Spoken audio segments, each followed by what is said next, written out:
My dear students, today let's go to an important poem, an interesting poem, The Farmer's Wife, that is written by P Lalitha Kumari, and her pen name is Volga. P ಲಲಿತಕುಮಾರಿರವರು ತನ್ನ ಕಾವ್ಯನಾಮವಾದ ಓಲ್ಗಾ ಅನ್ನೋ ಹೆಸರಿನಲ್ಲಿ ಬರೆದಿರ್ತಕ್ಕಂಥ ಪದ್ಯ the farmer's wife ಅನ್ನುವಂಥ ಪದ್ಯದ ಬಗ್ಗೆ ಈ ವಿಡಿಯೋದಲ್ಲಿ ಚರ್ಚೆ ಮಾಡೋಣ. Right? So it is an interesting at the same time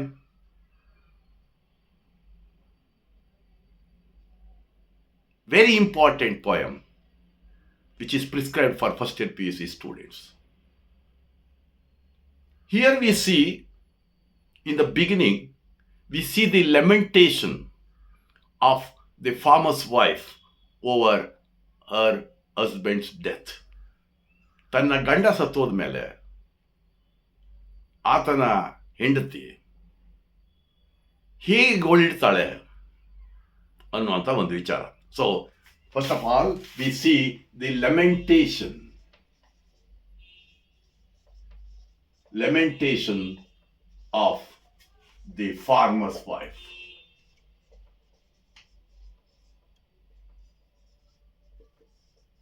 She laments, she cries, she weeps, she feels sorry for the death of her husband.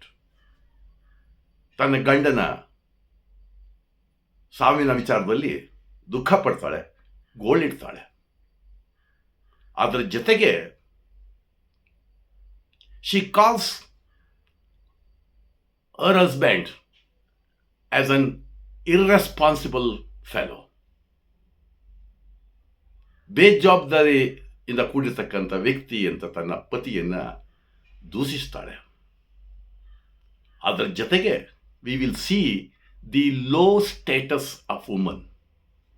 ಮಹಿಳೆಯಾದಂಥವಳು ಏನೆಲ್ಲ ಕಷ್ಟಗಳಿಗೆ, ತೊಂದರೆಗಳಿಗೆ ಸಿಕ್ಕಾಕೋತಾಳೆ, ತನ್ನ ಗಂಡನಿಂದ ಹೇಗೆ ಅವಹೇಳನಕಾರಿಯಾಗಿ ಟ್ರೀಟ್ಮೆಂಟ್ ತಗೋತಾಳೆ ಅನ್ನೋದ್ರ ಬಗ್ಗೆ ಹೇಳ್ತಾಳೆ.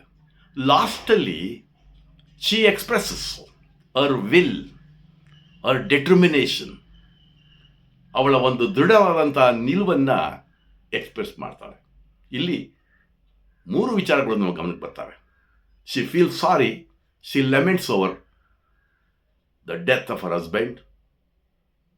At the same time, she gives a picture of the sufferings suffered by the women folk. And she tells how the farmers' wives are treated by their husbands. ಅನ್ನುವಂಥ ವಿಚಾರವನ್ನು ಹೇಳ್ತಾ ಕೊನೆಯಲ್ಲಿ ನಮ್ಗೆ ಭಾಳ ಇಷ್ಟವಾದ್ದು ಏನಪ್ಪ ಅಂದರೆ, she doesn't want to follow the footsteps of our husband. She doesn't want to die, she wants to live. She says that she will live. She embraces life, not death. ಸಾವನ್ನು ಅವಳು ಅಪ್ಪಿಕೊಳ್ಳುವುದಿಲ್ಲ, ಜೀವನವನ್ನು ಅಪ್ಪಿಕೊಳ್ಳುತ್ತಾಳೆ. ಅದಕ್ಕೆ ನೋಡಿ last ಲೈನಲ್ಲಿ, but in battle I must live, I must embrace a life, not death. ನಾನು ಬದುಕನ್ನು ಅಪ್ಪಿಕೊಳ್ಳುತ್ತೇನೆ ಹೊರತು ಸಾವನ್ನಲ್ಲ. Embrace a life and the struggle for life. ಜೀವನದ ಹೋರಾಟವನ್ನು ನಾನು ಆಯ್ಕೆ ಮಾಡ್ಕೊಳ್ತೇನೆ, ನಿಂತರ ನಾನು ಸಾವನ್ನು ಆಯ್ಕೆ ಮಾಡ್ಕೊಳ್ಳಲ್ಲ ಅನ್ನುವಂಥ ಮಾತನ್ನು ಹೇಳ್ತಾಳೆ. ನಾವು let's see. You are virtuous and you are gone. ಇಲ್ಲಿ you refers to the this farmer.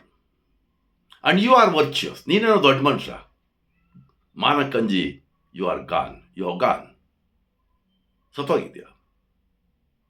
You are virtuous and you are gone. Poor sinner, I am remain. So ಇಲ್ಲಿ ಐ ಆಮ್ ರಿಮೈನ್ ಅಲ್ಲ, I am remaining ಬರಬೇಕು, ಅಥವಾ I remain.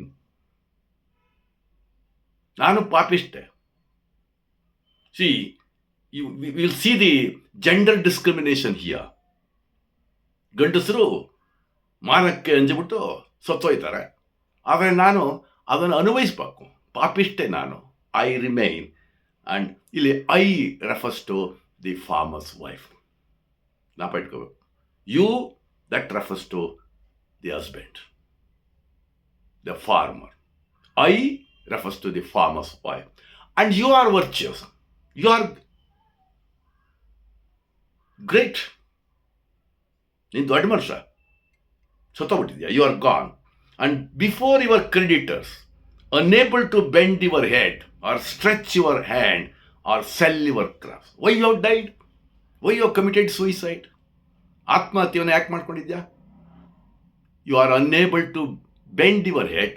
ಸಾಲಗಾರರ ಮುಂದೆ ತಲೆ ತಗ್ಗಿಸಲಾರದೆ, ಸಹಾಯಕ್ಕಾಗಿ ಕೈ ಚಾಚಲಾರದೆ, ನಿನ್ನ ಬೆಳೆಯನ್ನು ಮಾರಿಕೊಳ್ಳಲಾರದೆ, you have committed suicide. Unable to bend your head before the creditors, unable to stretch your hand for help, and unable to sell your crops, you have committed suicide. You crossed over. You crossed over means you have committed suicide. You crossed over. So crossed over means crossing the life and moving towards death. ಬದುಕನ್ನು ಬಿಟ್ಟು ಸಾವಿನ ಕಡೆ ಹೋಗೋದನ್ನ crossing over. Yes, why you have committed suicide? You have committed suicide because you are unable to bend your head, ತಲೆ ತಗ್ಗಿಸಲಾರದೆ, ಸಾಲಗಾರರ ಮುಂದೆ ಸಹಾಯಕ್ಕಾಗಿ ಯಾರನ್ನೂ ಕೇಳಲಾರದೆ, ಸ್ವಪ್ರತಿಷ್ಠೆ, ಸ್ವಾಭಿಮಾನ, ಮತ್ತೆ ನಿನ್ನ ಬೆಳೆ ಮಾರಕ್ಕಾಗಲಿಲ್ಲ. ಯಾಕೆಂದರೆ ಯುವರ್ ಕ್ರಾಪ್ ಈಸ್ ಡಿಸ್ಟ್ರಾಯ್ಡ್, ಬೆಳೆ ನಾಶವಾಗಿದೆ ಅನೇಕ ಕಾರಣಗಳಿಂದಾಗಿ. ಹಾಗಾಗಿ you have fail to sell your crop, and you are not ready to bend your head, and you are not ready to stretch out your hand for help. ಹಂಗಿದ್ಮೇಲೆ ನೀನು ಹೊರಟೋಗಿದ್ಯಾ. But ನನ್ನ ಕತೆ ಏನು? I was born with a head bent. That shows the low status of woman.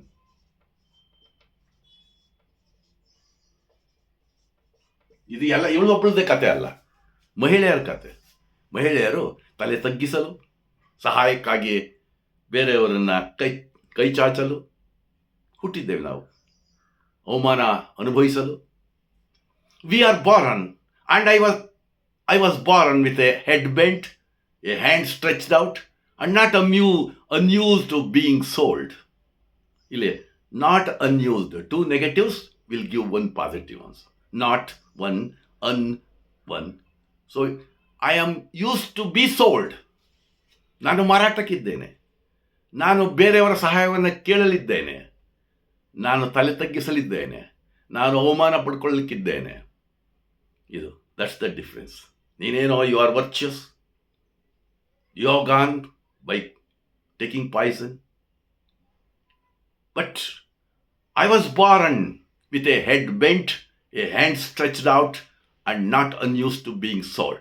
Knowing all this, ಇದೆಲ್ಲ ಗೊತ್ತಿದ್ದು, ನಾನು ಇಂಥವಳು, ಅಸಹಾಯಕಳು,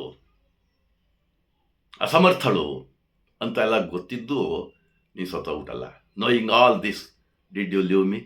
ಇದೆಲ್ಲ ಗೊತ್ತಿದ್ದು ನೀನು ಬಿಟ್ಟು ಹೋದೆಯಾ? That means it shows the sense of irresponsibility.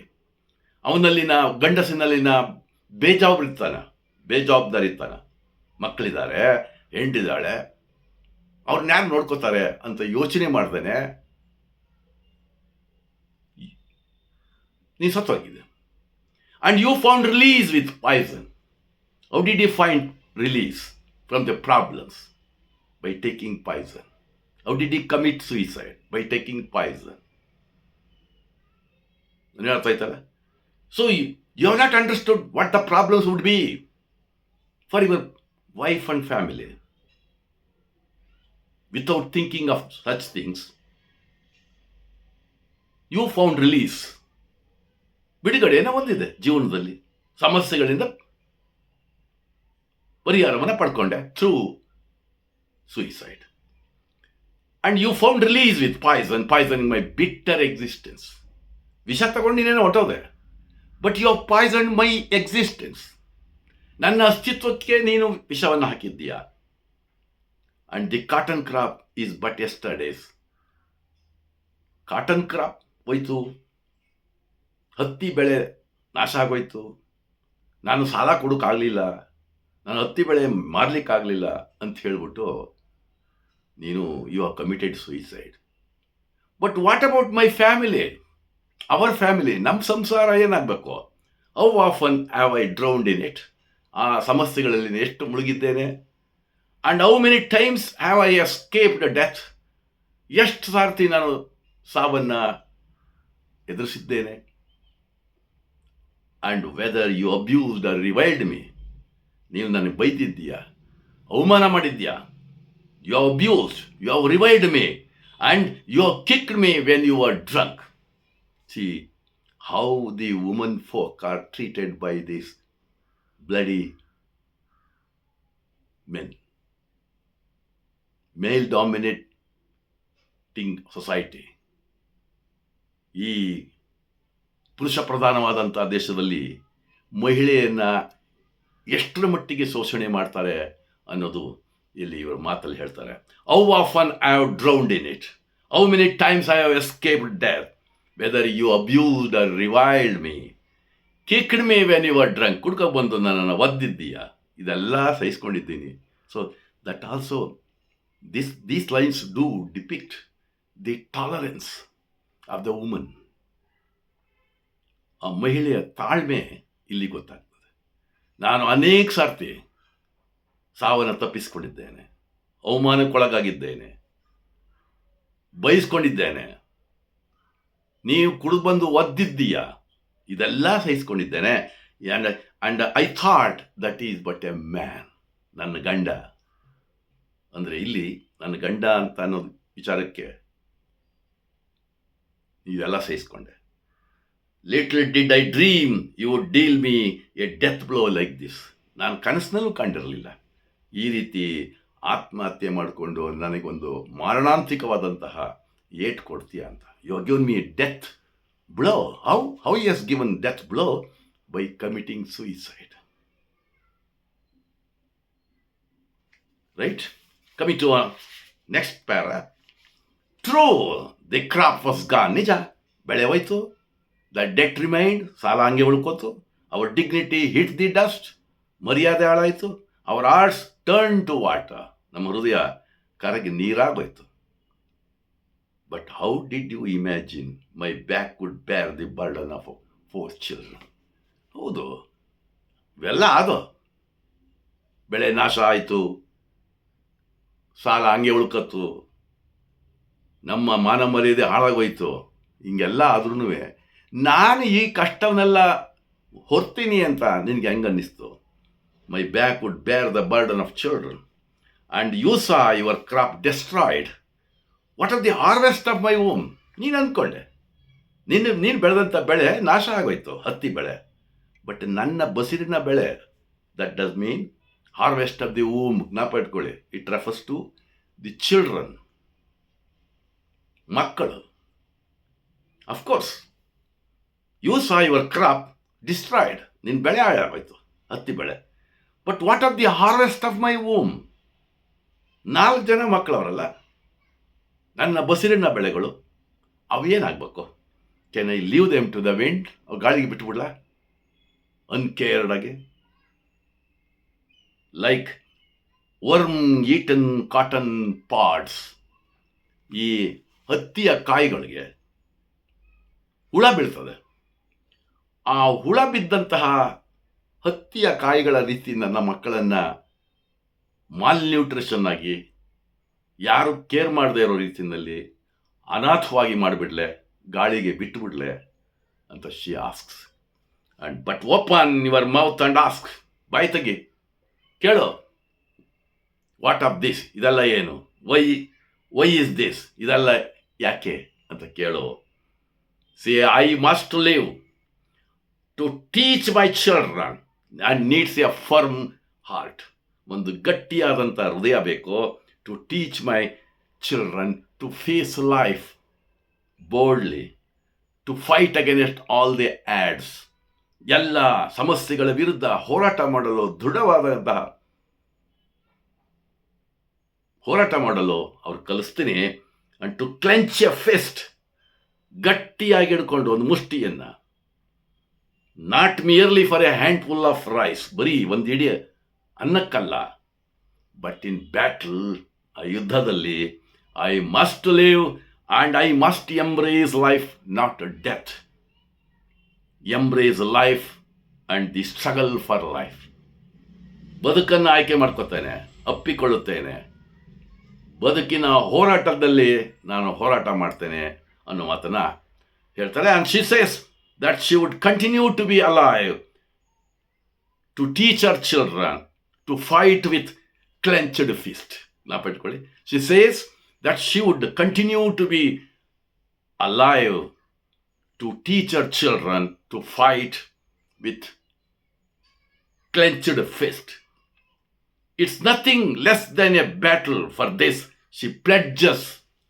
So it shows the assertion, determination, willpower of the woman, farmer's wife. So it shows she pledges to embrace life, not death, though life would present a long and painful struggle. ಈ ಬದುಕಿನಲ್ಲಿ ದೀರ್ಘಕಾಲದ ನೋವಿನ ಹೋರಾಟವೇ ಇರ್ತದೆ, ಆದ್ರೂ I select this ಅಂತ ಹೇಳ್ತಾಳೆ. And the woman points out that when the crop failed, her husband committed suicide. If she were to do the same thing, the children, what about the children? She adds that she is not prepared to allow the harvest of her womb to perish. She is not prepared. She is not ready to see that the children, that is the harvest of her children, womb, to perish. She asserts that she would continue to live to teach her children how to live. ನನ್ನ ಮಕ್ಕಳಿಗೆ ಬದುಕೋದು ಹೇಗೆ ಅನ್ನೋದನ್ನು ಕಲಿಸ್ತೀನಿ.